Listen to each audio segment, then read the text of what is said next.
umuntu agatinyuka agafata umugore wa perezida akamwambika ubusa akavuga ubwambure bwe, nk'uvuga ikijumba, nk'uvuga ibirayi, nk'uvuga ibishyimbo. Hari igihe wasanga yenda jye navangiwe simbizi, ariko rwose ciye bugufi s'il excuse me, ni mumbabarire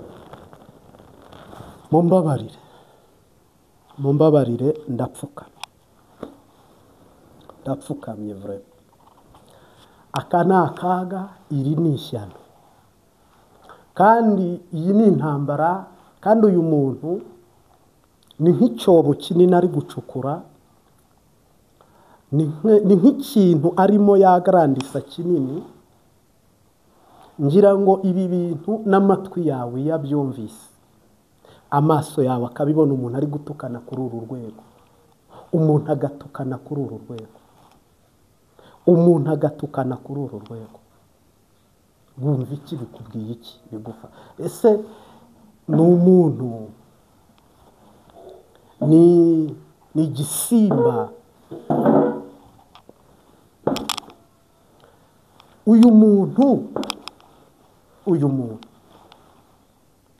uyu muntu utagira icyo atinya, uyu muntu utagira icyo yubaha, uyu muntu utagira disipurine yo kubaha ababyeyi, uyu ni umusore ntabwo ari umugabo, uyu mumama ntibangana.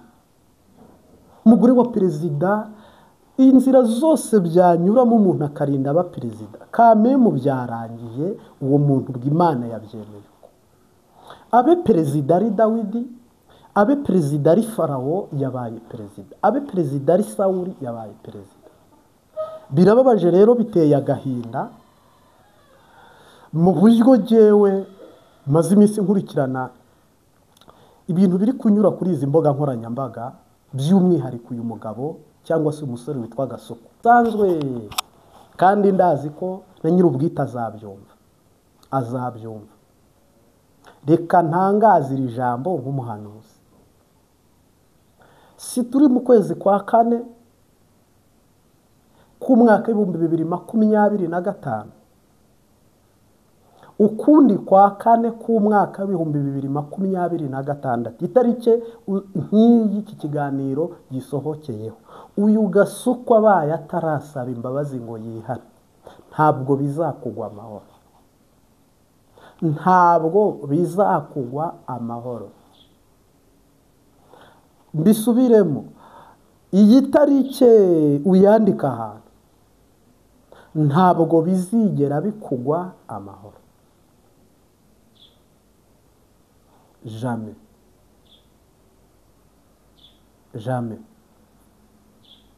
Ahubwo Nyabarongo yica uyizaniye.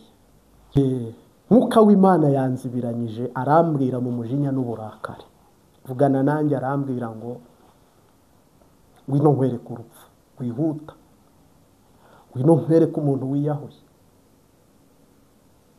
ngwino nkwereke. Ndatambuka ninjira mwihishurirwa niyerekwa. Ibi bintu ndabitangaje, hari igihe wanabyumva ukavuga ngo nibyo kuri media, ni views. Oya, ntabwo ari views. Sindi umwana wo kuvuga ngo iravuze itavuze, nzi igisobanuro cyabyo, narasomye kandi mfite n'ibindi mvuga. Ntabwo icyo ari cyo kiganiro mvuze cya nyuma cyangwa cya mbere, nakora bikazamuka. Nuko ijwi ushigaje kumva mu matwi yawe niri kubwira ngo ihane, ihane, ihane, ihane. Tonda, fukame wihane. Yewe kanguka, va ku giti, dore umuntu. Ihane, ihane, nicyo nkwifurije. Ibirenze ibyo bayi, n'abagukunda bagusengere baguseze cyangwa wihane. Ariko ibirenze ibi, iri tangazo Imana itanze ry'uru rupfu rw'umuntu witwa Gasuku waguye i Burundi uziza Abarundi. Gasuku wabyawe ariko we ntabyare. Gasuku uzize ururimi rwe, Gasuku uzize icyo nakita ibitutsi, utukana, agaca abantu ibyo bakenyereyeho, agacisha abantu ibyo bambaye. Mbese Gasuku wavukiye kwa muganga bakamwambika, akambika ababyeyi ubusa. Gasuku ku mbuga nkoranyambaga wanditse izina, uzwiho gutukana cyane no kuvuga cyane. Gasuku abantu batinya ngo atabatuka. Gasuku uyu munsi nagira ngo nkutangarize ko urupfu rwawe, urupfu nta muntu udafite urupfu, ariko uru rupfu ni urupfu rwo gukenyuka rw'ubukenya. Ni urupfu uhawe na shitani waguhembye mu byo wamukoreye no mu byo ukora, mu nyungu wamwinjirije. Shitani wateruyemo kado arayiguhembye, kandi rwose ni urupfu rubi, ntabwo ari urupfu rwiza. Kandi ni urupfu rubi, ntabwo ari urupfu rwiza. Yewe we, nagira ngo nkutangarize kandi nkubwire wowe udukurikiye, Gasuku uyu ntabwo niba nta kintu gikozwe cyihutirwa mu mutima wawe ngo urire uboroge bayi. Kandi ndakubarira amezi nawe uyibarire. Kandi ibi bintu nibidasohora, ikiganiro ntawe uri bugisibe, iki cyaha kizabagwa kuri jye, ariko uzahanwa, kandi ugiye guhanwa. Nta nduru ivugira ubusa ku musozi, nta marira y'umuhanuzi amanukira ubusa, nta nduru y'umuhanuzi ibaho. Habaho ukuri kw'ijambo ry'Imana.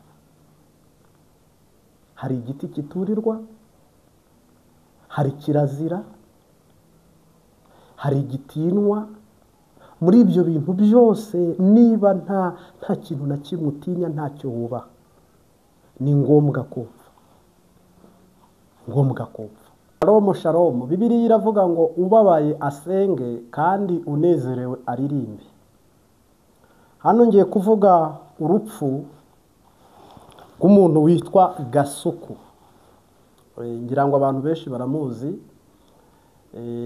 Ni umusore umwe w'umunyarwanda ufite ikinyamakuru kimwe, ariko ngira ngo yigeze uba no muri Amerika, biza kurangira hamunaniye. Mu buhamya bwe yitangira haramunanira, aza kugaruka kuba muri Afurika. Ngira ngo rero ni umunyarwanda.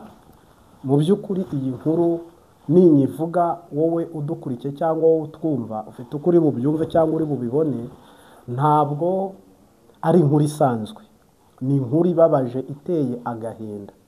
Ndayivugana amarira, nyivugana agahinda, nibinashoboka ndapfukama muri iki kiganiro. Kandi nta marira y'umuhanuzi amanukira ubusa. Kandi mbisubiyemo, nta marira y'umuhanuzi amanukira ubusa. Kandi hano ntabwo ndi kwiriza, ni umuntu w'umugabo, ariko umutima wanjye wuzuye amarira. Kandi mu maso yanjye harimo amarira. Hari ibintu ribu yananirwa. Hari ibintu inzego z'umutekano nka polisi n'abasoda, hari ibintu bananirwa. Birumvikana, ntabwo ari Imana, ntibashobora byose. Ariko niba umuntu yatukana uko, agatukana kuri uru rwego, agatukana ibitutsi igihe ntari bwirirwe nzanamo hano, abantu bamwumvise atuka umukuru w'igihugu, atuka umufasha wa perezida. Mu by'ukuri ndabyemera, habaho umuntu udashobora kugira uburere, habaho n'umuntu udashobora kumva cyangwa kumvira, habaho n'umuntu ufite imico ye yisangije cyangwa yihariye. Ariko uru rupfu nindugarukaho, buriya baravuga mu Kinyarwanda ngo aho itoye cyane hatibaba. Sinzi sige waciye uwo mugani, ariko nanone bakavuga ngo urujya kwica imbwa ruyiziba amazuru. kandi imbwa yazibye amazuru ihiga ingwe. Perezida ni umuntu ushyirwaho n'ijuru. Perezida ni umuntu ushyirwaho n'Imana. Umugore we nawe aba ameze nka perezida. Iyo wubahutse umugore wa perezida kuri uru rwego ukavuga ubwambure bwe waze nta soni nta gutinya, ukaba uvuga ngo ndavuga umugore wa perezida ubwambure bwe, uri umunyarwanda, uri umuntu ufite imyaka irengeje 10, uri umuntu wavutse kwa muganga bakakwambika mama wawe akakwambika ngo utambara ubusa, mama wawe mu iterambere ryariho akabasha kukwambika. Buno habaho papa, buno iyo mugiye kubyara ababyeyi murabizi babasaba ibintu bitandukanye. Kandi nimunyemerere, niba umwana w'uruhinja batinyuka kumwambika kugira ngo babone nako umumama akigera kwa muganga bakamubaza imyenda y'uruhinja aza kumwambika, yabidahari leta ikayimugurira. Mbabwiza ukuri, yenda murantera amabuye, nibi harimo abaza kuvuga ngo urakosheje ngo iyo umureka akamutoka. Oya, mu muco w'Abanyarwanda n'u Rwanda, mu muco w'Abanyarwanda nta tegeko nari mu Rwanda rugira, mu muco w'Abarundi n'Abarundikazi b'u Burundi nta tegeko nari mu Burundi bufite bwo guhanisha umuntu ibitutsi. Habaho amategeko afunga abantu, habaho amategeko y'ibihano bitandukanye, ariko nta tegeko ribaho muri ibi bihugu ko ari bibiri, Rwanda Urundi, rihanisha umuntu kumutoka cyangwa buriya abagabo bo n'ubwambure bwabo bafite uburyo Imana yabaremye ntibugaragara, ariko umuntu wambika ubusa igitsina mama, igitsina gore, ukamwambika ubusa, byaragiye kubise amezi 9. Uyu musore baramubyaye baramwambika, ntabwo agenda yambaye ubusa, abaho yambaye, azabyara, azashaka. Ntabwo rero akasakazi ibi si YouTube, ahubwo warengereye. Kandi reka ntangaze nk'umuhanuzi, ari igihe umuntu avuga ikintu wowe kumva ko ari ikintu kiraho gisa. Bundi hari ibintu umuntu umwe yigeze avuga ati, famiye yanjye mu itangazamakuru nimugireke, ariko twebwe nta kibazo, umuntu wese avuga uko abyumva, akora uko ashaka. Uyu muntu ntabwo ari umukiriyata muri YouTube, si umuyutubazi. Uyu muntu si n'umuntu usanzwe ugaragara mu mbuga nkoranyambaga asoma amadisikuru atandukanye. Ni umuntu uraho, ni umumama uraho utagaragara. Nta cyaha na kimwe rero cyamwambika ubusa ku gasozi. Ninde muntu watora iryo tegeko?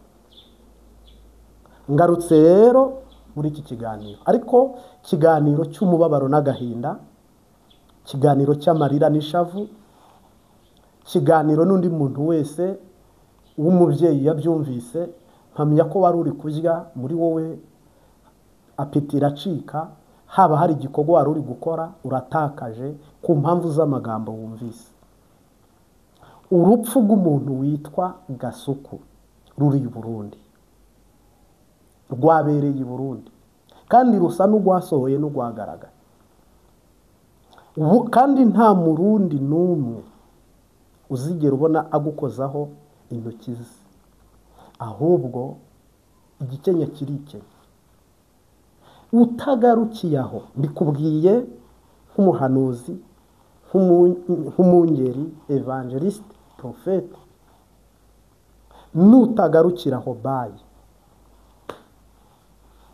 Kandi ntabwo uzagera kwa shitani ngo umutuke, kuko ni shitani koshya gutukana ibi. Utagarukiye aho ngo wihane, ejo izakwihakana, ejo izakwihakana. Ntabwo dayimoni ikoshya kumena ariko kuyora ntimujyana, ntabwo mujyana.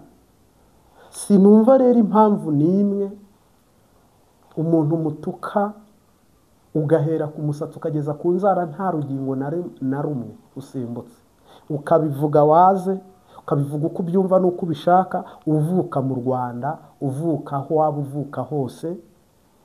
Buriya hari ingingo zubahwa na Bibiliya avuga ngo hari ingingo zihabwa icyubahiro, kandi izo ngingo iyo ziri mu mwanya w'icyubahiro izindi zizishyigikira kunezerwa. Ngo hari n'ingingo zidafite icyubahiro. Mu busanzwe agahugu katagira umuco ko karacika, kandi ngo akamasa kazaca inka kazivukamo. Rero ngira ngo uyu mugabo nawe ashobora gukurikira umugisha w'amafaranga cyangwa no gukomerwa amashyi na Satani, kuko nta muntu wagukomera amashyi uri guca ababyeyi amaberi, uri guca imyanya ndangamyibarukiro y'ababyeyi mu kanwa kawe ugashyiraho umuhoro ugatemagura, ugafata urutoki rwawe ukarasa ukoresheje ururimi. Ngira ngo rero ni inkuru itari nziza ku muntu uwo ari we wese waba afite mama, afite mushiki we, afite umugore, afite abana. S'il vous plaît, excusez-moi rwose, ni ibintu biteye isoni, ni ibintu biteye ishozi. Akaba bani bavuga ngo biteye ishozi, nibi biteye ishozi. Kandi nguvuze ko nyir'urugo yapfuye si wowe umwishe. Ubusanzwe ibiganiro nkora niyobokamana ntaho murira n'ibiganiro by'uyu mugabo, content ye itandukanye n'iyanjye. Ariko oya vraiment, oya nagira ngo rwose sabe Gasuku nunumva iyi message, nta bintu tuziranyemo. Ijambo nkusabye ni ukwihana, ukunda ubugingo bwawe n'umubiri wawe. Ijambo nkutangarije ni ukwihana. Nubyanga cyangwa ukinangira umutima, cyangwa se ukumva hari izindi mbaraga zishobora kuguhagararaho, uzibwire ngo uzatinya ibyo watinyaga bikugezeho. Nta maneko Sebarundi azigera yohereza cyangwa umugore we ngo ziguhige, nta mahera ayo ariyo yose uzigera ubona bagutakazaho ngo barakurondeza, oya. Ahubwo nyir'ikirimi kibi yatanze umurozi gupfa. Nukuri sinuyu gusututse igeze numva utuka Mamuru rwa Gasabo Sikovi ya Umutesi. Numva nanone undi muntu watutse Nemerine, mukobwa nawe uheruka guterwa na shitani, ubwambure bwe akabushyira hanze mu buryo bw'umunwa n'amavideo.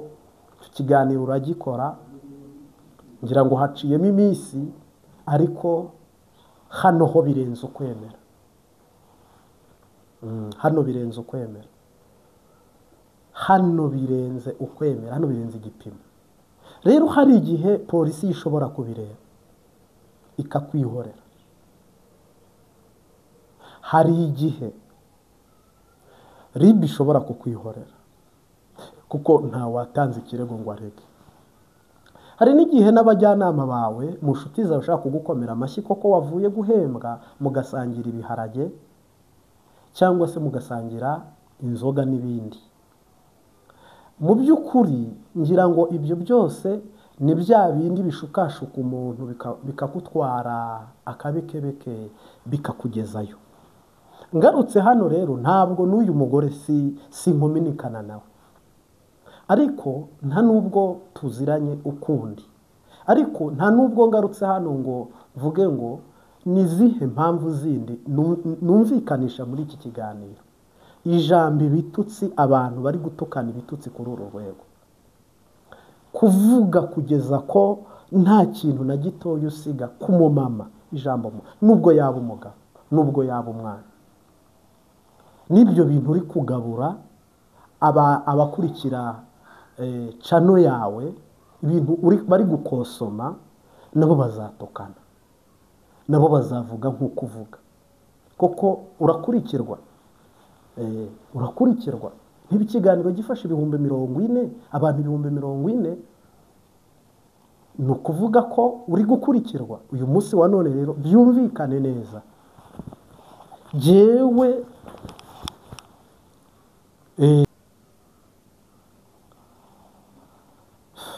n'agahinda n'umubabaro Yesu yapfushije ahagaritse, ariko uyu bintu ni bibiri: uraza gukizwa wihane cyangwa utegereze urupfu rwo gukenyuka. Ndanashoje amagambo menshi avamo ibicumuro, ariko ayo nifuzaga gutangaza n'ubutumwa nifuzaga kuvuga cyangwa kukugenera urabwumva. Ibisigaye Imana Data n'Umwami Yesu n'Umwuka Wera nibo bari bushyire mu bikorwa ikintu icyo ari cyo cyose mu isi no mu ijuru. Alpha na Omega. Tumuhirije byose, tumweretse byose. Amen.